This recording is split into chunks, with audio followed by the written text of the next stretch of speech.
Bending company में आप machine पे इसको बेंड कराएं। मैं इसको हाथ के साथ ही मैनुअली बेंड करूँगा और इसको हम 1.5 सेंटी की स्पेस दे के तो अपने कट्स लगा रहे हैं हाथ की मदद से।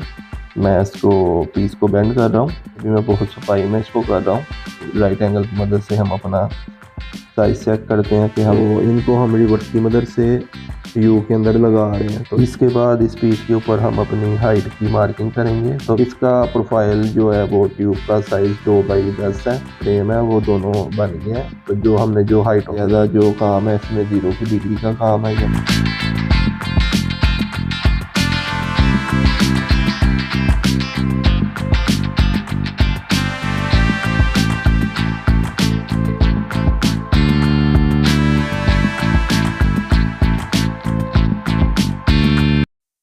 बिस्मिल्लाहिर्रहमानिर्रहीम। अस्सलामुअलैकुम। मैं हूं अरमान अली और आप देख रहे हैं मेरा यूट्यूब चैनल।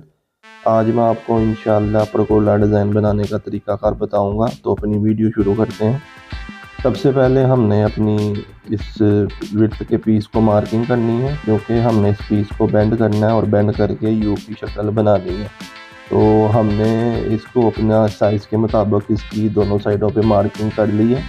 अभी इसको बेंड करने के 2 तरीके हैं। एक जो जेन्युइन तरीका है वो तो यही है कि बेंडिंग कंपनी में आप मशीन पे इसको बेंड कराएं। तो अगर आपने बाहर से बेंड नहीं करवाना तो फिर दूसरा जो तरीकाकार है वो ये है कि आप इसको कट से लगा के कटर के ऊपर तो हाथ से इसको बेंड करें। तो मैं इसको हाथ के साथ ही मैनुअली बेंड करूँगा। तो अभी हमने इसको कटर के ऊपर अपने पीस को रखा है और इसको हम 1.5 सेंटी की स्पेस दे के तो अपने कट्स लगा रहे हैं। तो इस साइड पे हमने कट्स लगा के तो इसके बाद हमने अपने कट्स जो है सेम टू सेम दूसरी साइड पे भी लगाने हैं। ये जिस प्रोफाइल में मैं परगोला डिज़ाइन बना रहा हूँ इस प्रोफाइल में परगोला डिज़ाइन नहीं बनता। परगोला डिज़ाइन की जो प्रोफाइल है वो काफ़ी बड़ी प्रोफाइल यूज़ होती है इसमें, जैसे कि 15x15 की ट्यूब हो गई, 15x10 की ट्यूब हो गई या 10x20 की ट्यूब। इस तरह की प्रोफाइल के अंदर ये परगोला डिज़ाइन बनता है। लेकिन मैं तो ये आप लोगों के लिए स्पेशली वीडियो बना रहा हूँ। तो जो सी प्रोफाइल मेरे पास अवेलेबल थी उसी प्रोफाइल में मैं आपको बना के दिखाऊँगा। तो ये हमारे जो पीस को कट्स लगने थे वो माशाल्लाह दोनों साइडों पे लग गए।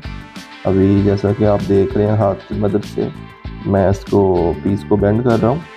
तो ये जब भी आप इस तरह का डिज़ाइन बनाएं तो कोशिश करें कि आप बाहर से ही पीस बेंड करवाएं, ठीक है। तो ये भी एक समझ लें कि आप लोगों को थोड़ा सा नॉलेज देने के लिए मैंने इस तरह का यानी मैनुअली काम किया कि कुछ ना कुछ आपको इसमें डिफरेंट सीखने को मिले। तो जैसा कि आप देख रहे हैं कि मैंने एक साइड तकरीबन इसकी मैंने बेंड कर ली है और केबल की मदद से मैं थोड़ा सा इसको जजमेंट कर रहा हूँ कि पीस हमारा सही से बेंड हुआ है कि नहीं। कि अभी दोनों साइडों के पीस हमारे बेंड हो जाएंगे तो फिर मैं राइट एंगल की मदद से और एंची टेप की मदद से अपना एग्जैक्ट पीस को गुनिये में करूँगा। तो ये दूसरी साइड भी हमारी जो है तकरीबन बेंड हो चुकी है। ये भी जो मैंने अभी इसको बेंड कर रहा हूँ ये भी मैं बहुत सफाई में इसको कर रहा हूँ। वैसे नॉर्मली हाथ से इतना सफाई में पीस बेंड नहीं होता, ठीक है। तो इसीलिए कंपनी से बेंड करवाना चाहिए। तो ये भी हमने अपना पीस राइट एंगल की मदद से सीधे किए हैं, ठीक है। यानी जितना हमें साइज़ चाहिए उसके मुताबिक हमने राइट एंगल की मदद से अपने निशान लगा लिए हैं, ठीक है। अभी मैं इस साइड पे 45 की डिग्री काट रहा हूँ। तो अभी दोबारा से मीटर की मदद से और राइट एंगल की मदद से हम अपना साइज़ चेक करते हैं कि हमने बराबर कटिंग की है कि नहीं। तो माशाल्लाह बराबर कटिंग हुई है हमारी। अभी मैं इसका जो विड्थ का पीस है उसकी कटिंग कर रहा हूँ, ठीक है। तो इसको कट करके तो हम एंगल लगा के तो इसके साथ जुड़ाई कर देंगे। तो ये पीस हमारा कट चुका है। अभी हम इसको एक सैंपल की मदद से सुराख कर रहे हैं ताकि हमारे जो सुराख हैं वो सेम टू सेम एक जैसे नज़र में आए। तो अभी हम इसको साथ साथ थोड़ी सी फाइल लगा रहे हैं ताकि हमारा एंगल अच्छे से बैठे। तो अभी हम अपने एंगल की मार्किंग करते हैं और मार्किंग करके तो अपने एंगल इस विड्थ के पीस को लगा लेते हैं। तो हमारी मार्किंग एंगल को कंप्लीट हो चुकी है। तो अभी हम 4 मिली बिट की मदद से अपने सुराख कर रहे हैं। हमारे सुराख हो चुके हैं। अभी हम इन एंगलों को पीस के साथ लगा लेते हैं। तो रिवर्स की मदद से हमने अपने एंगल जो है ये लगाने हैं इस पीस को। तो इसी तरह हम अपने एंगल लगा रहे हैं। इसके बाद इस पीस को हम यू के अंदर डालेंगे और यू के अंदर डाल के जो हमने अंदर की ट्यूब्स के पीस लगाने हैं उनका साइज़ लेंगे। तो अभी हम अंदर का अपना साइज़ देखते हैं और इस साइज़ के मुताबिक हम ट्यूब्स के पीस काटेंगे और ये पीस कटिंग करके इन पीसों को हमने अपना इस फ्रेम के अंदर लगाना है, ठीक है। तो इसी के साइज़ के मुताबिक मैं अपने पीस काट रहा हूँ और इन पीसों को कटिंग करने के बाद हम अपनी विड्थ का जो पीस है इसको हमने मार्किंग की है। अभी वही मार्किंग हमने राइट एंगल की मदद से अपना पीस को सीधा करके तो यू के ऊपर मार्किंग उठा ली है। और ये जो मार्किंग है ये मार्किंग हम 10 सेंटी स्पेस के बाद अपने पीसों के ऊपर उठा रहे हैं। तो अपना साइज़ के मुताबिक आप अपनी स्पेस दे के तो इसको मार्किंग करें। तो अभी ये मार्किंग हम अंदर की साइड पे उठा रहे हैं ताकि हम अपना जो ट्यूब है उसको एग्जैक्ट जगह के ऊपर लगा सकें। तो ये राइट एंगल की मदद से हमने अंदर की मार्किंग उठा ली है।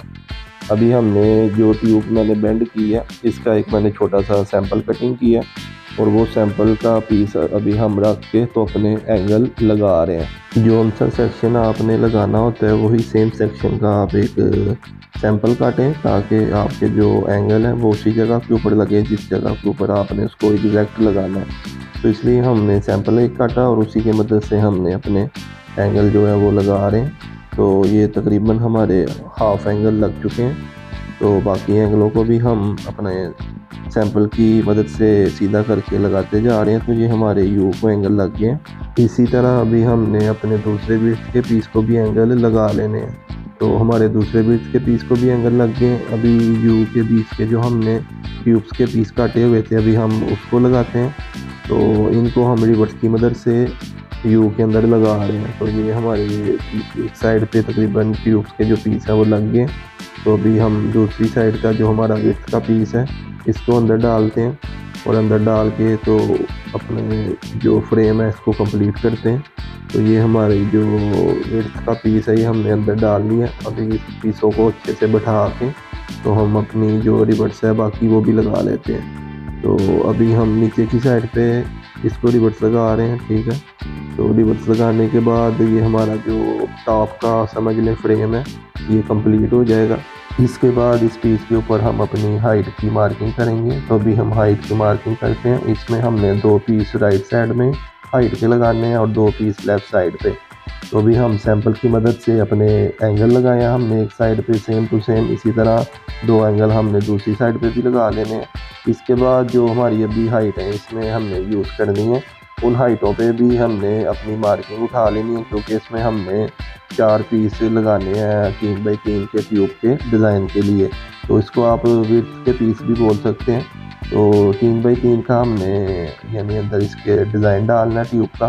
तो 3 बाई 3 ट्यूब का हमने एक छोटा सा सैंपल काटा है और उसकी मदद से हम अपने एंगल जो है वो लगा रहे हैं। तो इसमें 2 तरह की ही प्रोफाइल यूज़ हुई है।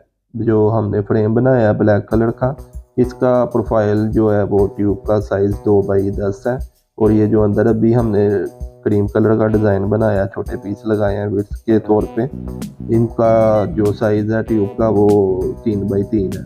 तो ये आप देखें हमारे जो फ्रेम है वो दोनों बन गए हैं। तो जो हमने जो हाइटों में टॉप के ऊपर ये लगाए थे एंगल उसके अंदर अभी हमने अपनी ये हाइटें डाली हैं और हाइटें डाल के इसको हम रिवर्स की मदद से साथ फिक्स कर रहे हैं। तो ये हमारी हाइटें भी लग गई हैं। अभी ये जो हमने कट्स डाले थे मैनुअली तो इसका ज़ाहिर सी बात है कट्स का निशान जो गैप होता है वो नज़र आता है। तो उस पर हम सिलिकॉन लगा रहे हैं। तो ये तकरीबन हमारा काम कंप्लीट हो चुका है। सिलिकॉन लगाने के बाद बैक साइड में हम एक ट्यूब का piece same to same 2 by 10 का लगाएंगे ताकि हमारा जो परगोले का डिज़ाइन है वो हम इसको खड़ा कर सकें। तो वैसे ये इसकी बैक साइड पे जो है हाइट नहीं लगती क्योंकि ये वॉल के साथ टच होता है। तो अभी तो हमारा तो ये एक सैंपल है तो इसलिए हम इसकी बैक साइड पे भी एक हाइट का पीस लगा रहे हैं ताकि हम इसको आराम से पीस को परगोले के पीस को खड़ा कर सकें। तो इसकी बैक साइड पे भी हमने 2 बाई 10 ट्यूब का एक सैंपल रख के तो अपना जो हाइट एक लगाएंगे इसकी। और ये हाइट लगने के बाद हमारा माशाल्लाह जो परगोले का डिज़ाइन है वो कंप्लीट हो जाएगा। परगोले का काम इतना मुश्किल काम नहीं है, बिल्कुल सिंपल काम है। इसमें कोई भी आपको ज़्यादा डिग्रियाँ निकालने की ज़रूरत नहीं पड़ती। ज़्यादा जो काम है इसमें 0 की डिग्री का काम है या 45 की डिग्री का काम होता है, ठीक है। तो उम्मीद करता हूँ कि आप लोगों को मेरी इस वीडियो से कुछ ना कुछ नया सीखने को ज़रूर मिला होगा। तो अगर तो आप लोगों को मेरी वीडियो पसंद आई हुई हो तो मुझे अपनी दुआओं में याद रखिएगा। इंशाल्लाह मिलेंगे नेक्स्ट वीडियो में, तब तक के लिए मुझे दीजिए इजाज़त। अल्लाह हाफिज़। अस्सलामु अलैकुम।